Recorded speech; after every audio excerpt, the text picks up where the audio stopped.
ভাই আমার স্বামী ভালো হয়ে গেছে, তোমার বউটাই ভালো হয়ে গেছে, তুমি 1 লাখ টাকা দাও, আমি অটো কিনে আমার ভালো মন্দ খাবার নে। আমরা হচ্ছে কি 6 মাস আগে 1 লাখ টাকা দিই অটো কিনে।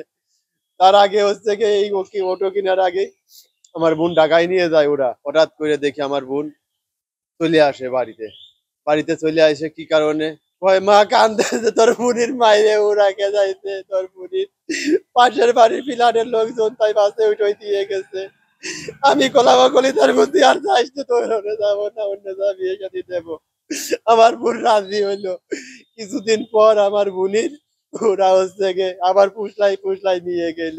মূলত যৌতুকের জন্য। কালকে হচ্ছে গিয়ে বেলা 12টা 12:30 থেকে এই কাহিনী, আর আমরা খবর পাইছি বিকাল 4টে 4:30। আমার এই মনির কাছে একটা লোক নাই। তাহলে দেখেন মারিয়ে টেরে হচ্ছে হাত পায়ে সব জায়গায় চিহ্ন, মুখে টুকে মারিয়ে কি অবস্থা করেছে, গাল মুখ দিয়ে এখনো রক্ত বেরোচ্ছে।